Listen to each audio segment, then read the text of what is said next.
Once you have your cans and you're ready to get going, double check to make sure that they are completely clean and that you have dealt with any sharp edges. So this one, I think it really kind of depends on your can opener.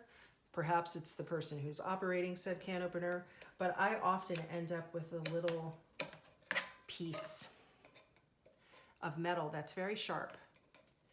So double check that. You should probably even check it before you wash it so that you don't end up cutting yourself. Okay, and just smash it down with a pair of scissors. If you have a pair of pliers, you can use that. Just be very mindful of this edge. The same goes for the cans that have the lip built in, because this edge itself is relatively sharp. I put a little piece of tape here for when I actually glue so that when I'm got my hand inside there, I don't end up cutting myself, okay? So just consider that as you are going. For this first method, it is covering the can with a single piece of paper. Now that doesn't mean that the piece of paper has to be boring. It doesn't mean that it is a piece of lined paper. That would be very not so interesting, but find a piece of paper that is appropriate in a magazine in terms of the size that it needs to be for the can. You guys probably have different kinds of magazines than I do, I'm guessing. I have gardening magazines, so there's a lot of floral stuff going on here, but my husband is a pastel artist, so this is actually a pastel painting. But it's made to look like puzzle pieces, and so I found that, and it's just kind of cool all by itself. So I'm going to use this one so that I can show you how to wrap this can. Okay, so the first thing you want to check is whether or not it goes all the way around. It doesn't. So that's not the can for this particular piece of paper. So I'm going to use the smaller can, and I will wrap this all the way around. Okay, now I had folded this top edge nice and straight along the side so that it, kind of tucks up in there. And I have excess at the bottom and I have excess on this side.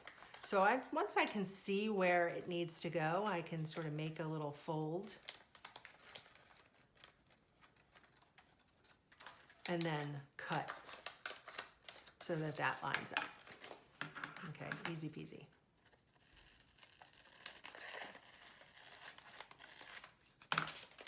The bottom edge is a little trickier because you want it to fit inside this little edge.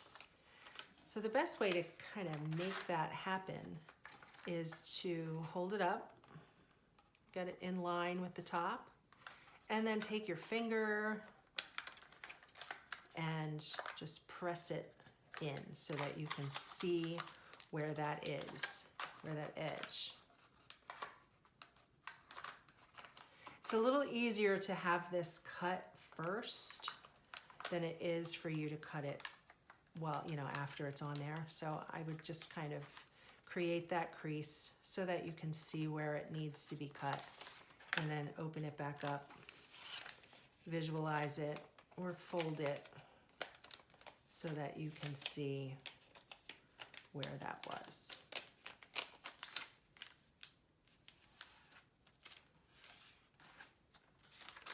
Okay, and once you know where that is, then you can make your cut. If you have an X-Acto knife, you can use it here, but just in case, I don't want anybody to cut themselves. You just use scissors.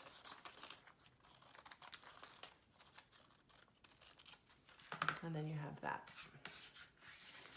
set aside. Okay, so now all of this worked out. Oh, didn't.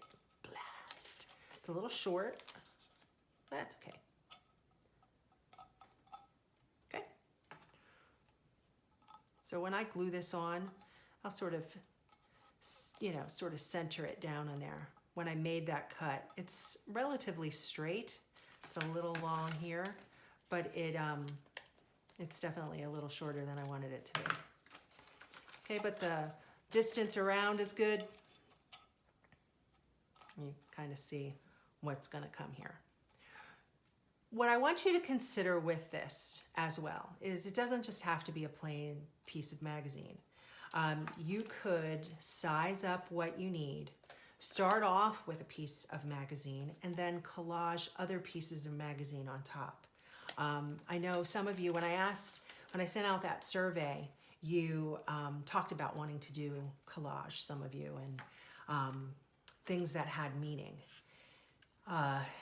And you know, there's so much meaning right now that you can really take this into whatever direction that it feels right for you to take it. So these can become little meaning boxes or little meaning tins. If you're using imagery or you're using something that is kind of interesting to you to begin with, then the whole thing in the end is going to matter more than just a piece of, you know, basically trash that we're, you know, putting together so you can get some kind of, you know, grade. So I don't want you to think about it that way.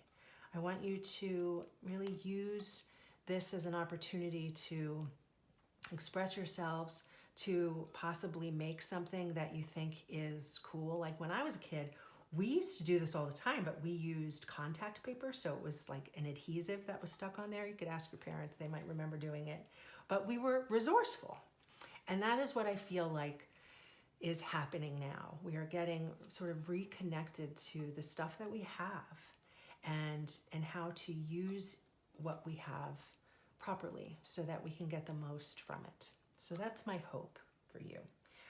Obviously, I would love for you to be working with clay, but that's not what we have right now. Okay, so I'm not going to get weepy, but that's just an option for you. So this is the page that I am going to glue on here. My edges are nice and smooth. Now I just have to glue it. So if you have you have your little clay paintbrush. If you want to brush your glue out, you can. If I was doing this in like professional land, I would probably have you do a brush out because you could end up with this texture that is on the can. It's a can and it's wrapped with a single piece of magazine. So you're gonna kind of have that unless you wanna smooth it out a little. So get your glue on there. Use the tip of the glue itself to kind of thin it out. Don't just go blah, blah, blah, blah, and have big giant loops because then it's really going to make your paper buckle. It gets flatter as it dries, so don't be alarmed if it's like, oh my God, terrible looking. You get to make a little washboard music when you do this, but get the glue on there. It gets fumbly after this because then you've got nowhere to put your fingers because you've got glue all over the outside of your can. But you can see it's kind of thin, but you can see the glue, so there's going to be enough going on there that it'll stick. Okay, line up your top edge and roll it around. The smaller the can, the easier this is, and obviously less paper. Decide what you want to have sticking out, which is ever the more interesting. This side has like a little white edge, so I'm going to keep that underneath. This is all the way down, relatively straightish. And now I'm gonna, because this is paper onto paper, I've got to put a little glue here. I'm gonna get some underneath my fold and then just make sure that this has enough, not too much, has enough to stick down, okay? You can bring it over. Ta-da! Not so hard. Your fingers will get a little gluey. You know, you can just sort of wipe them off. You also have the option of once this is down and dry, you could then take other collage material and put it on top of this. You could embellish this in any way to make it be as interesting as you would like it to be. Okay, so this is kind of cool all by itself.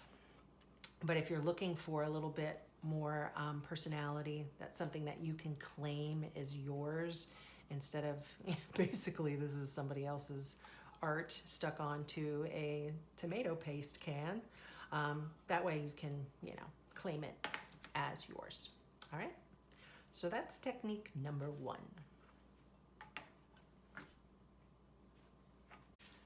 So we've got that. We've got this as a possibility. We have this as a possibility, decorative piece, where you can cut it into strips and wrap it sideways. Okay, all kinds of different options. The lid is really an opportunity for you to get really kind of different and funky. But so are the sides.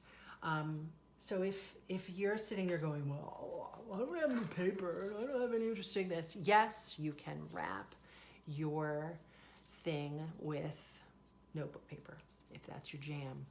You could also use plain paper and decorate it before you attach it. You could use plain paper, do it like this, glue it on, and then do something to it after it's on. You can also use wrapping paper, which is how this one was made. So if you've got, this is pretty cool looking wrapping paper. IKEA, gotta love it. But it's got, its little cardboard top, which I'll talk about the lid. Like this is a big lid. So it's a thin piece of cardboard for that. But we'll get into that next week. So there's lots of options here for you. I am looking forward to seeing what kind of stuff you're going to be doing on the outside of your can. And you can communicate back and forth with me between now and Thursday. But your decorated surfaces to a minimum of 2 cans are due by midnight on Thursday. Okay, and then the following week, I will be talking to you about how you could go about doing your lid for your different cans depending upon what you used. Okay, and there's extra points. No, there's not. But like think big, think function, think what you might want to use these for. And I had said in the introduction, the written out thing, they do make good. They make good gifts. So think about how you can share this love, this quarantine love, and pass it on. So I will be back next week to show you how to do the lids. I miss you guys. Talk to you soon.